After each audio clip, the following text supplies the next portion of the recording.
أعوذ بالله من الشيطان الرجيم. بسم الله الرحمن الرحيم. الحمد لله، الصلاة والسلام على رسول الله وعلى آله وأصحابه. أما بعد، السلام عليكم ورحمة الله وبركاته. امام نووی رحمه الله در کتاب ریاض الصالحینش میگوید: باب فی النهی عن التشبه بالشیطان والکفار، یعنی که باب در مسئله منع بودن مانند کردن انسان خودش را به شیطان یا به کافران. پس این باب در مسئله آن هست که نباید انسان خودش را به شیطان ملعون مانند بکند، یا نباید انسان خودش را به آن صفت و رفتار خاصی که خاصی کافرها هست، چی در لباس پوشی، چی در گفتار و رفتار، چی در معامله، نباید انسان مسلمان خودش را به کافران همچنین مانند بکند، چی در لباس پوشی، چی در سخن گفتن، چی در رفتار و کردار و در عمل. نباید انسان مسلمان خودش را به کافران مانند بکند. پس این را شریعت منع میکند. امام نووی رحمه الله در زیر این باب 3 حدیث برای ما و شما تقدیم میکند. اولین حدیث این باب حدیث 1633 کتاب ریاض الصالحین است. امام نووی رحمه الله میفرماید در زیر حدیث 1633 کتاب ریاض الصالحین: عن جابر رضی الله عنه قال، یعنی که از جابر رضی الله عنه روایت است که گفت: قال رسول الله صلی الله علیه و سلم، میگد رسول الله صلی الله علیه و سلم فرمودند: لا تاکلوا بالشمال. رسول الله گفتند که نخورید شما چیزی را با دست چپتان، و در وقت خوردن و نوشیدن نباید انسان با دست چپ اون را به دهنش بگذارد. پس انسانی که دست راستش کار میکند، دست راستش یگان علتی واقعی ندارد، نباید این انسان با دست چپش بخورد. رسول الله میگوید چرا با دست چپتان نخورید؟ فإن الشیطان یأکل بالشمال. رسول الله میگوید زیرا اینکه شیطان با دست چپش میخورد. رواه مسلم. این حدیث را امام مسلم رحمه الله روایت کردگی هست. پس این حدیث دلیل است که شیطان ملعون با دست چپ میخورده است. نباید مسلمان خودش را به شیطان مانند بکند و با دست چپش طعام بخورد یا با دست چپش آب بنوشد. این حرام و ناجایز می باشد، زیرا اینکه این صفت شیطان ملعون می باشد.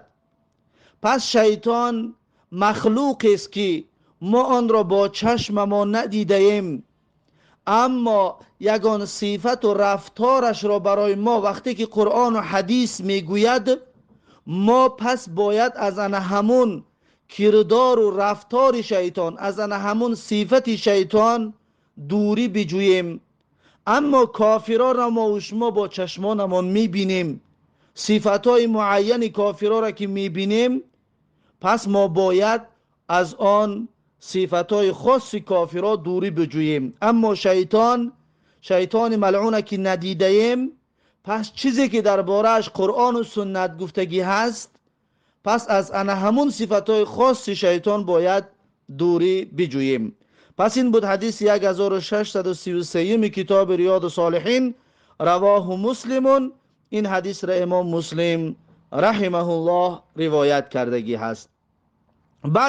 بعد از این امام نووی رحمه الله حدیث 1634 کتاب ریاض الصالحین را می آورد و می گوید: و عن ابن عمر رضی الله عنهما ان رسول الله صلی الله علیه و سلم قال.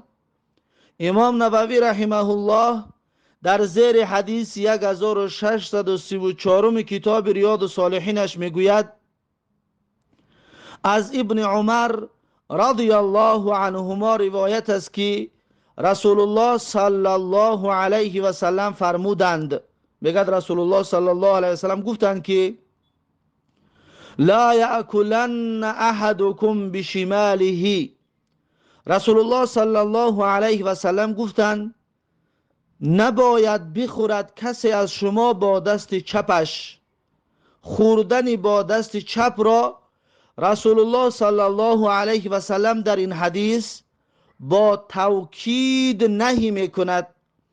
با توکید ما مسلمان ها را باز می‌دارد که ای مسلمانان لا یأکلن احدکم بشماله، یعنی نباید که بخورد کسی از شما با دست چپش. ولا یشربن بها، و همچنین رسول الله صلی الله علیه و سلم میگوید و نباید بنوشد کسی از شما با دست چپش.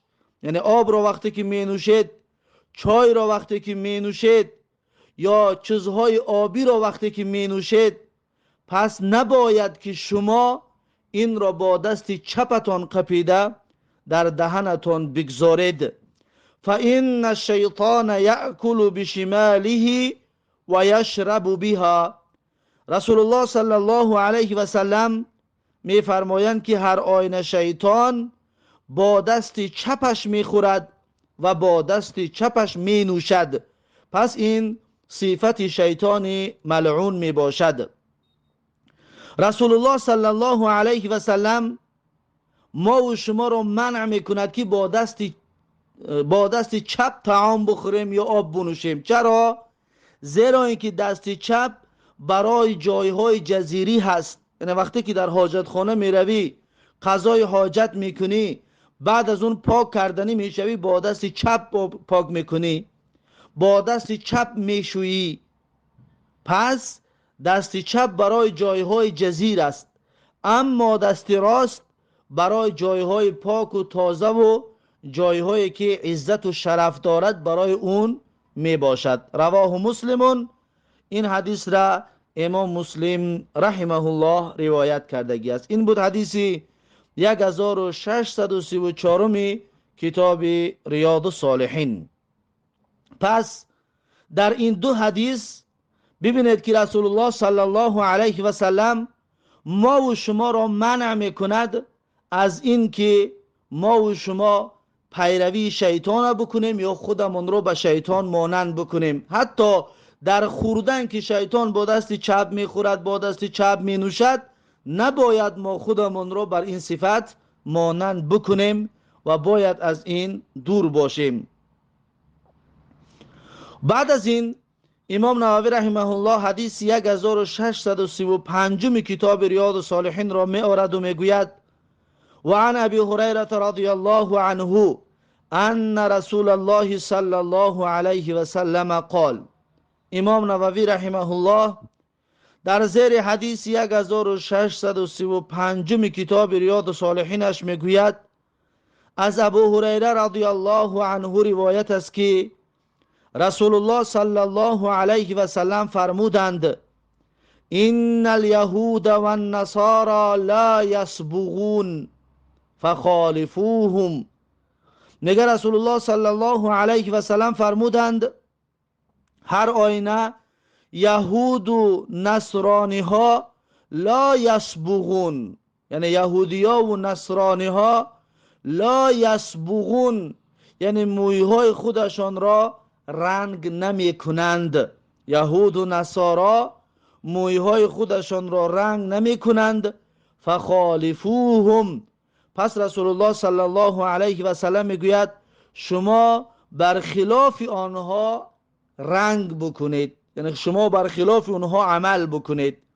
پس در این حدیث رسول الله صلی الله علیه و سلم مسلمانان را امر میکند بر مخالفت کردن بر یهود و نصارا، بر مخالفت کردن بر عموم کافرها، یعنی مخالفت کردن عموم کافرها را رسول الله صلی الله علیه و سلم برای ما و شما امر و فرمان میدهد.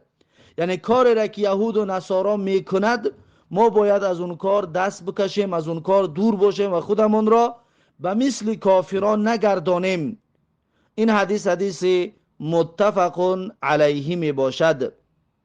بعد از این امام نووی رحمه الله میگوید که المرادو، میگه منظور و مقصد از سخن رسول الله از این حدیث رسول الله این است که خضاب شعر اللحیه و الرأس الابیض بصفرة او حمرة، یعنی که رنگ کردن ریش یا رنگ کردن موی سر سفید بصفرة او حمرة، با رنگ زرد یا با رنگ سرخ.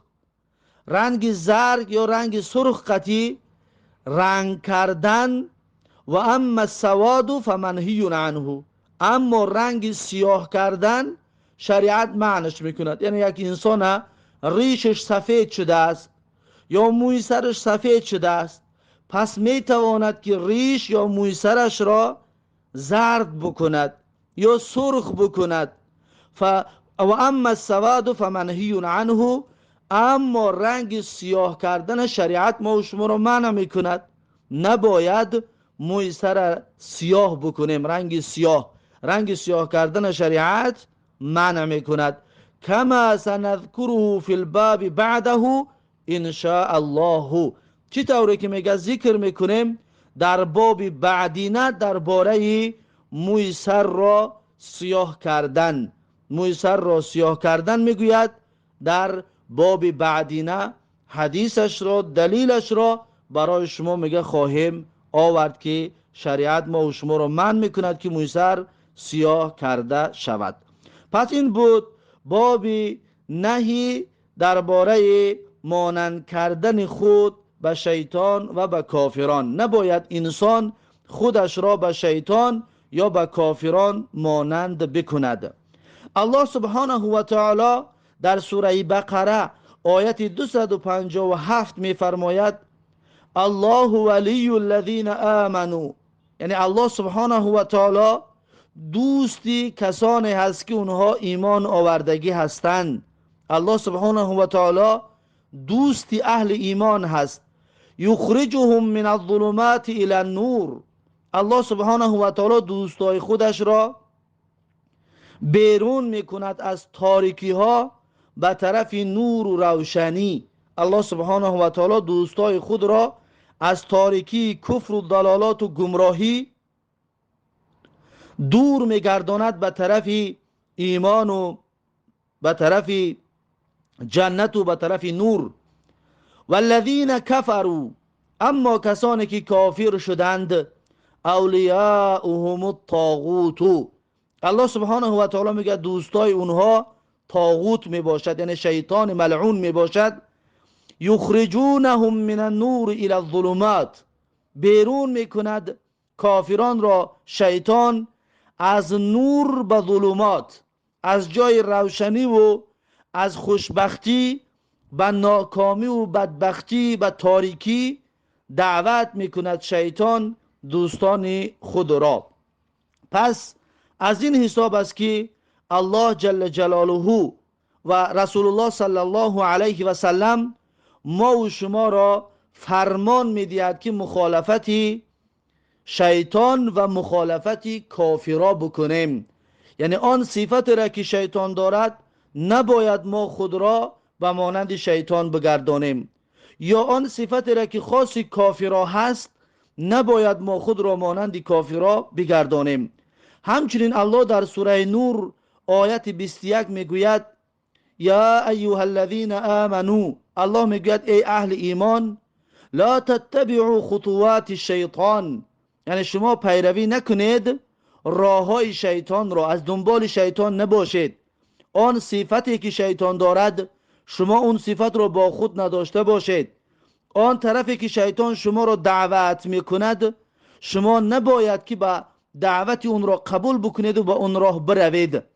و من یتبع خطوات الشیطان، پس هر انسانی که پیروی میکند راه و رویش و صفت شیطان را، فانه یأمر بالفحشاء والمنکر، پس هر آینه شیطان انسان را امر میکند به کارهای فحشا و منکر. به کارهای نادرست و ناشایسته.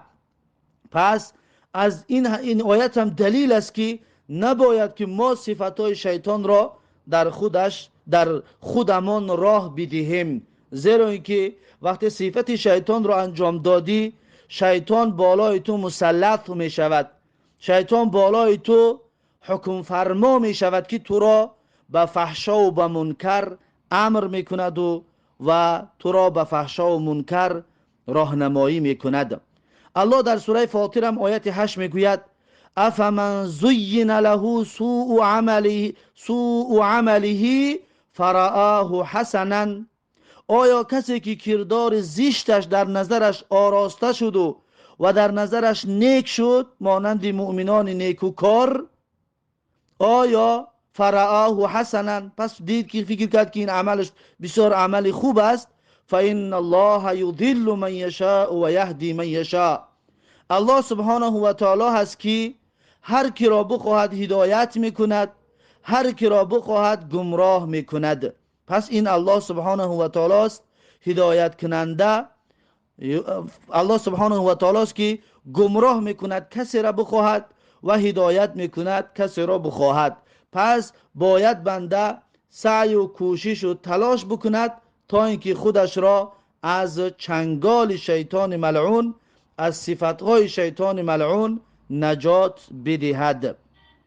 نباید، یعنی که بعضی انسان ها وقتی که صفتهای کافرها را در خودشان دارند، در نظرشون خیلی کار خوب است، یا با دست چپ طعام میخورند، آب مینوشند، خیال میکنن که خیلی کار خوب کرده ایستادن. زین له، افمن زین له، ببینید زینت داده شدگی است، آراسته شدگی است، کارهای بدش در نظرش آراسته می شود. کارهای بدش وقتی که شیطان را پیروی میکند انسان فکر میکند که خیلی کاری خوب کرده ایستاده است. ببینید امروز جوانها عیناً خودشون را به کافران مانند میکنند، بسیار با یک فخر راه میگردند، فکر میکنند خیلی کاری خوب کرده ایستادند. وقتی که خودشون را به کافران مانند میکنند، شیطان است که در خون اینها در گردش میدراید، اینها را وسوسه میکند. این بیچارگان فکر میکنند که خیلی کاری خوب کرده ایستادند، در نظرشان همین صفت شیطانیشان خیلی عمل شایسته و خوب و درست در نظرشان نمایان می شود. چرا؟ زیرا اینکه شیطان این معصیت و گناه را در نظر این مسلمان، این جوان مسلمان، این زن مسلمان زینت می دهد. ببینید امروز زنها از حجاب کردن شرم میکنند، اما بدناشون نمایان میکنن از این شرم ندارن. چرا؟ زیرا اینکه شیطان همیشه در نظرشون زینت میدهد. زنهای با حیا بسیار مورد افتخار هست، اما زنهای بی حیا را ببین، بی حیا هستن، فخر میکنن از بی حیاگیشون که هر کس قطعی میتوانن گپ زنن. کی این جرأت به اون زن داد؟ شیطان ملعون. پس شیطان اون را وسوسه کرد، به این راه برد. الله سبحانه و تعالی پناه بدهد از این صفتهای بد. پس اینها همه دلیل هستند که نباید ما شیطان و کافران را پیروی بکنیم، نباید شیطان و کافران پیروی کرده شود. پس رسول الله صلی الله علیه و سلم در این حدیث های مبارکش ما و شما را از این آگاه گردانید که خوردن باید با دست راست باشد، نوشیدن با دست راست باشد، هر کسی را چیز میدهید با دست راست بدهید، از هر کسی چیز میگیرید با دست راست بگیرید، دست چپتان را در اینجا استفاده نبرید. دست راست قطعی چیز میدهید بدهید و چیز میگیرید با دست راست بگیرید. این مسئله شاید در نظر مردم یک چیز عادی باشد، اما این مسئله بسیار مهم است. کسی میخواهد که آن کاری را که رسول الله صلی الله علیه وسلم کرده است این هم بکند، پس این سنتای رسول الله صلی الله علیه وسلم را در زندگیش زنده بگرداند. و همچنین حدیث داریم که سلمه ابن اکوع میگوید شخص در نزد رسول الله صلی الله علیه وسلم با دست چپش طعام میخورد. پیامبر صلی الله علیه وسلم با او فرمان داد که با دست راستت بخو ای مرد. آن مرد از کبر گفت که نمیتوانم با دست راست بخورم. اصلا میتوانست، گفت که نمیتوانم با دست راست بخورم. رسول الله صلی الله علیه وسلم چی گفتن؟ هیچ گاه نتوانی. یعنی این دعای بد بود. رسول الله صلی الله علیه وسلم وقتی دعوتش کرد، دعوت قبول نکرد، این دعای بد در حقش کرد. میگوید که اون انسان دیگر از اون به بعد نمیتوانست که دستش را به طرف دست راستش را به طرف دهنش بردارد. دیگر دست راستش کار نمی کرد. ببینید، یعنی که این مسئله خیلی مسئله جدی است که رسول الله صلی الله علیه وسلم وقتی اون مرد را گفت با دست راست بخور، با دست چپش میخورد. گپی رسول الله را که نگرفت، رسول الله در حقش دعا که کرد، پس دیگه دست راستش از کار ماند. یعنی مسئله خیلی مسئله جدی هست، نه مسئله هزل و بازی و شوخی. پس این بود، این بابی در مسئله حرام بود، در مسئله منع بودن مانند کردن انسان خودش را به شیطان و کافر. با همین این باب به آخر رسید. باب نو شروع می شود. باب نهی الرجل والمرأة عن خضاب شعرها بسواد. یعنی که باب در مسئله منع بودن مرد و زن که رنگ بکنن موی سرشان را با رنگ سیاه. پس این باب در مسئله رنگ سیاه را مرد و زن نمیتوانند در موی سرشان استفاده ببرند. این را شریعت منع میکند. پس امام نووی رحمه الله برای در زیر این باب یک حدیث برای ما و شما تقدیم میگرداند.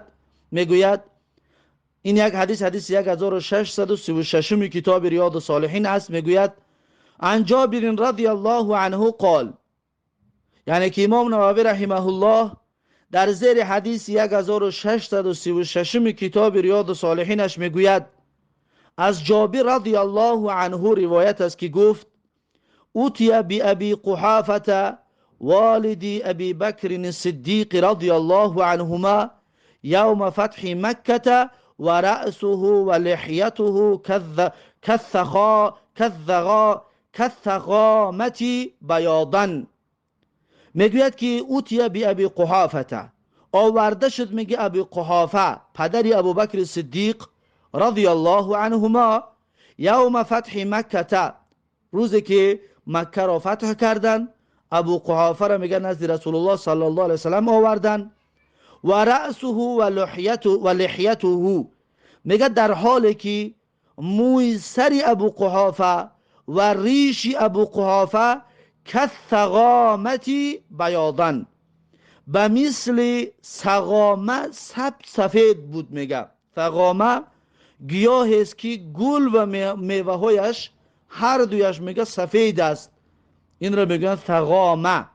پس میگوید ابو قحافه را میگه ریش و موی ریشش و موی سرش سفید بود. میگه فقال رسول الله صلی الله علیه و سلم، پس میگه رسول الله صلی الله علیه و سلم فرمودن که غیروا هذا واجتنبوا السواد.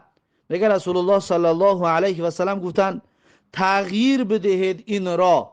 غیروا هذا یعنی تغییر بدهید موی سر این موی سر و ریش ابو قحافه را واجتنبوا السواد.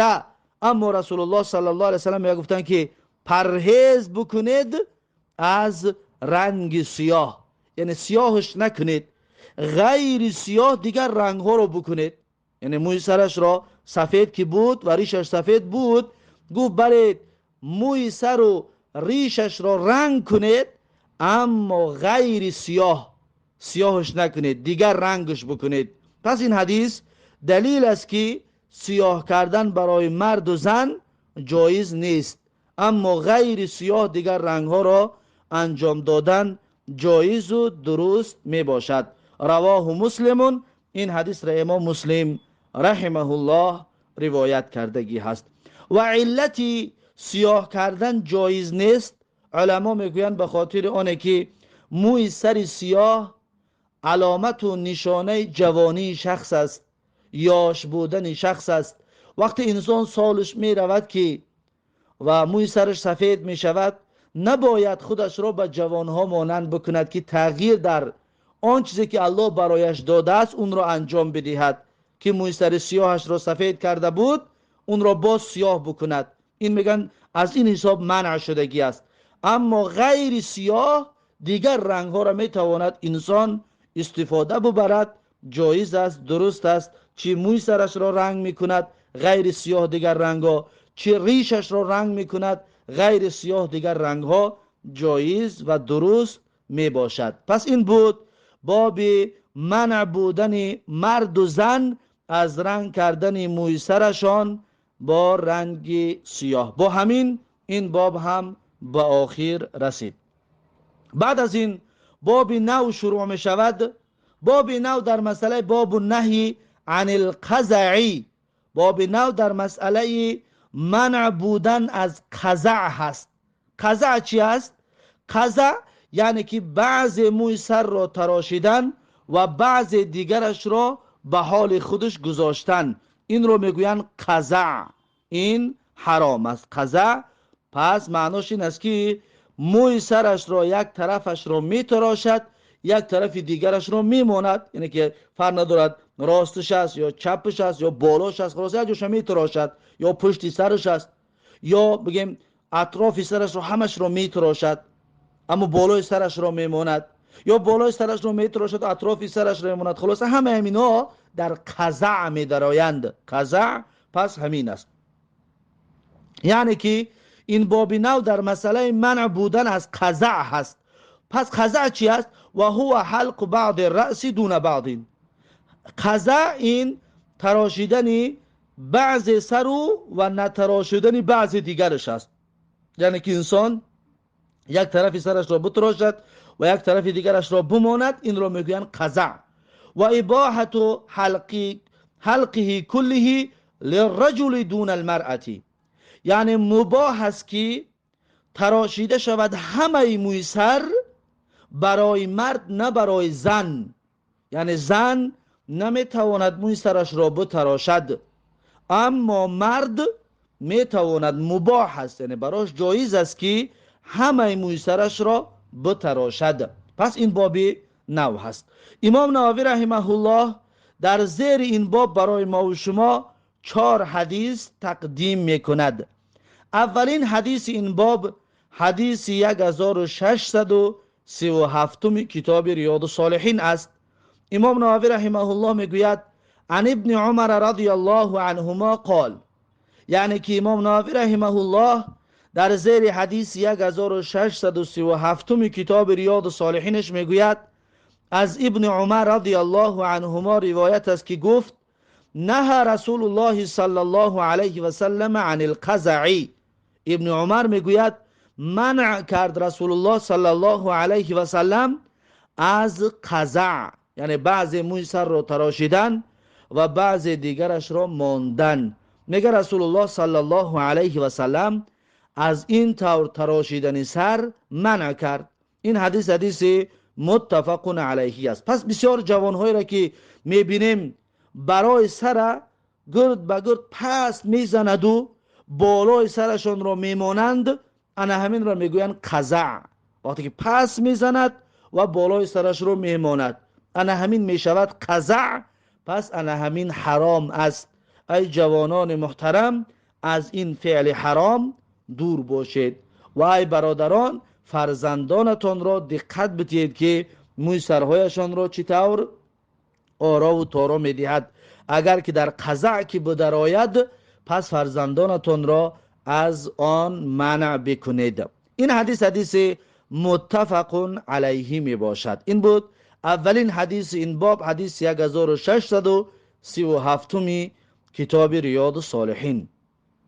بعد از این امام نووی رحمه الله حدیث 1638 کتاب ریاض الصالحین را می آورد و می گوید و عنه قال، یعنی که از ابن عمر رضی الله عنهما همچنین روایت است که گفت رأى رسول الله صلی الله علیه و سلم صبیا قد حلق بعض شعر رأسه و ترك بعضه. میگه که دید رسول الله صلی الله علیه و سلم کودکی را که تراشیده شدگی بود، بعض موی سرشو و گذاشته شدگی بود، بعض دیگرش، یعنی که بعض موی سرش تراشیدند و بعض دیگرش را ماندن، به مثل همین پرچاتکایی که میزنن پس دوتا بگم اطراف سر میزنن، همین طور که بود. میگه رسول الله صلی الله علیه وسلم همون صبیر، همون جوان را دید، میگه همون کودک را دید، فنهاهم عن ذلك و قال، میگه پس معنیش کرد رسول الله صلی الله علیه وسلم مردم رو از همینو پس گفت، یعنی رسول الله صلی الله علیه وسلم از این طور تراشیدن موی سر میگه معنی کرد و گفت که احلقوه كله، میگه رسول الله گفت بتراشید همه موی سر را، او ترکوه كله، یا همه اش را بگذارید. یعنی وقتی که سر تراشیدنی هستید همه اش را بتراشید، یا تراشیدنی که نیستید پس همه اش را بگذارید، یگان تاش را یگان برش را نتراشید، بلکه به همه حال خودش بگذارید.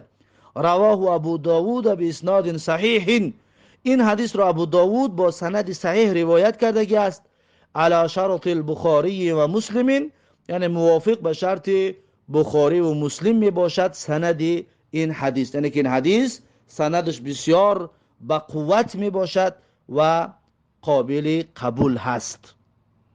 این بود حدیث 1638 کتاب ریاض الصالحین.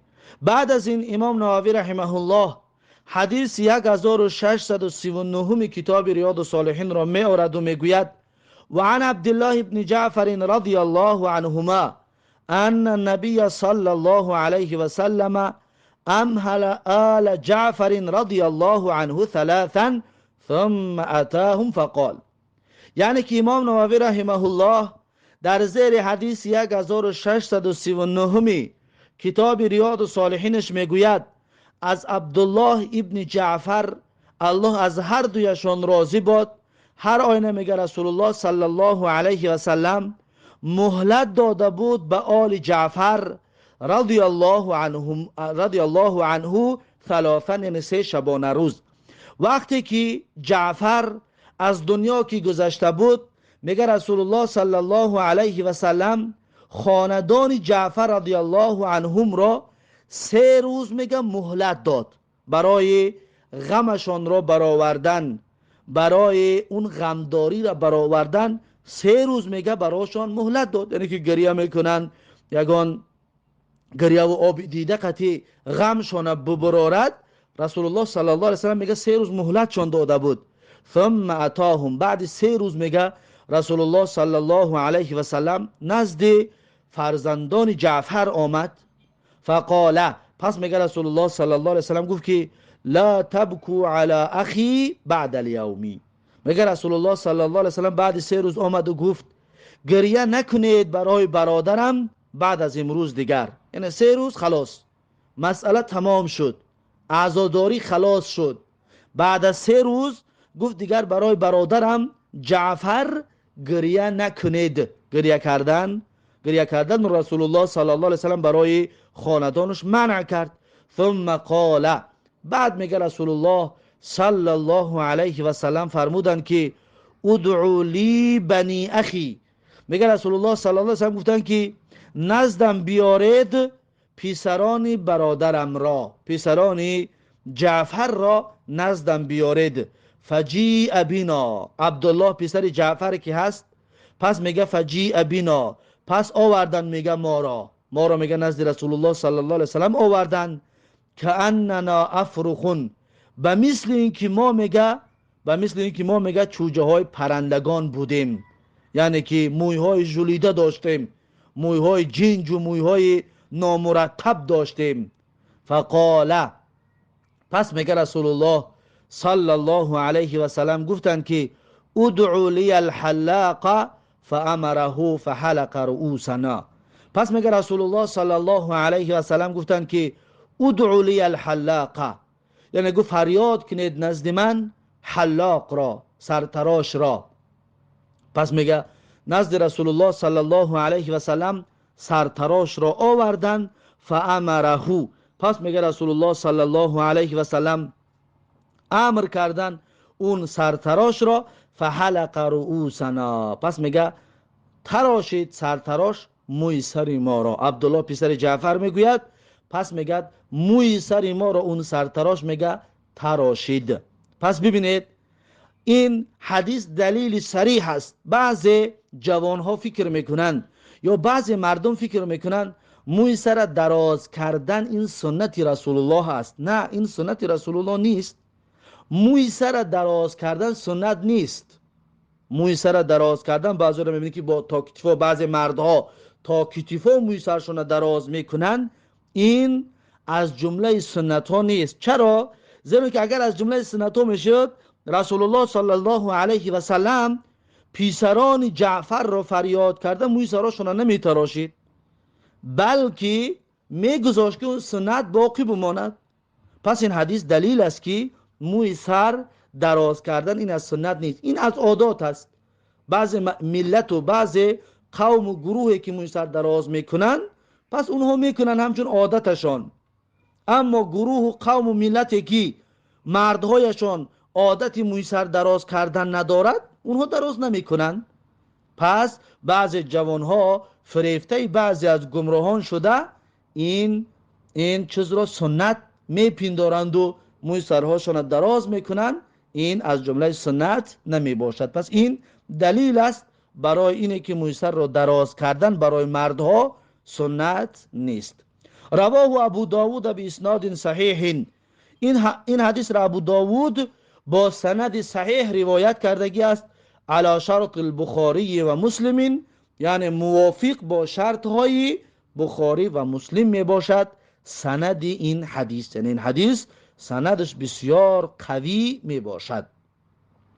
پس این بود حدیث 1639 کتاب ریاض الصالحین.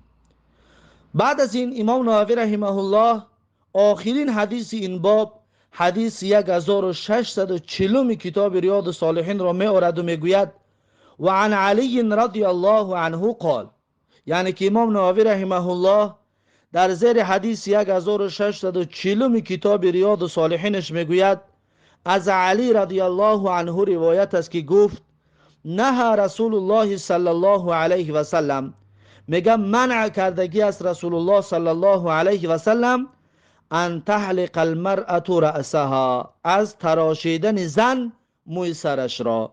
یعنی رسول الله صلی الله علیه و سلم منع کردگی از زنها را که موی سرشان را بتراشند. یعنی برای زنها جایز نیست که موی سرشان تراشیده شود مگر اینکه در حالتهای ضروری، مگر اینکه در حالتهای ناگواره، اگر یگان بیماری شد، یگان مشکلی شد که باید موی سرش تراشیده می شود، پس این حالت استثنایی است.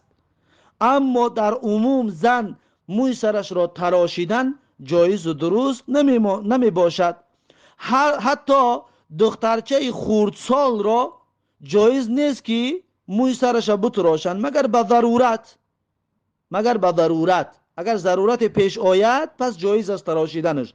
اگر ضرورت پیش نآید حتی کودک دخترچه میده را موی سرش را تراشیدن جایز و درست نمی باشد. و به مثل که مردها در حالت احرام بودن نمی توانند موی سرشون بتراشند مگر اینکه حالت ضروری پیش بیاید، مثلا احرام در بدنش باشد، حالت شود حالت ضروری، پس جایز است که موی سرش بتراشد در حالت احرام. اما اگر حالت ضروری نباشد نمیشود موی سرش بتراشد.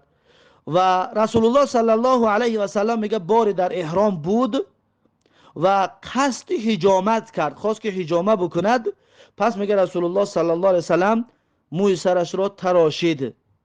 ببینید تراشیدن موی سر در حالت احرام جایز نمی باشد، اما در هنگام ضرورت حکمش فرق میکند. حکم تراشیدن موی سر فرق میکند. اگر ضرورت نباشد مرد نمیتواند در حالت احرام موی سرش بتراشد، اما اگر که ضرورت که شد پس جایز میشد. و مثل همین برای زنها هم نمیتوانند موی سرشون بتراشند به ضرورت، اما ضرورت پیش آمد یا دخترچه که میده هم باشد موی سرش تراشیدن جایز نیست مگر اینکه با ضرورت. اگر ضرورت پیش آمد پس تراشیدنش جایز و درست می باشد. اما ضرورت پیش نآید تراشیدن موی سر دخترچه براش یا زن براش جایز و درست نمی باشد که موی سرش را بتراشد. پس این بود آخرین حدیث این باب، نهی بودن درباره قزع که بعض موی سر را بتراشی و بعض دیگرش را بمانی، و مباح بودن همه موی سر را تراشیدن برای مردها، اما برای زنها حرام است، منع است موی سرشان را بتراشند. چی اون زن دخترچه خوردن باشد جایز نیست که همه سرش تراشیده شود. با همین این باب به آخر رسید. باب نو شروع می شود. باب تحریم وصل الشعر والوشم والوشر و هو تهدید الاسنان. میگه که باب در مسئله حرام بودنی پیوست کردن مو و الوشمی، و همچنین باب در مسئله حرام بودن خالکوبی، که انسان خالکوبی بکند، اون تاتو، اون چیزایی که در بعضی جوانها در دست و در رو و در پیشانی و در بدناشون میزنند، اون را همچنین خالکوبی کردن هم حرام است. و موی سر پیوست کردن موی سر ندارد، بسیاری از زنها میکنن، موی سر ندارن موی سر میچسبانن، این حرام است. و بعضی مردا هم حالا کرده ایستادن موی سر ندارن موی سر میچسبانن، این حرام است. و خالکوبی حرام است. و الوشری یا که والوشری، وشر کردن، وشر چی است؟ و هو تحدید الاسنانی، یعنی که بین دندانها فاصله قرار دادن. بعضی رو میبینی که دندانهاش چسبیدگیش ایزدریش میرود بین دندانها جدا میکنن، که اره بری در بین دندانهاش جدا جدا میکنن دندانهایش را، این هم حرام است. پس این سه مسئله که حرام است درباره‌اش امام نووی رحمه الله یک آیت و چند حدیثای رو برای ما و شما تقدیم میکند. این باب را درس آینده خواهیم گرفت. پس این بود درس امروزه‌مان.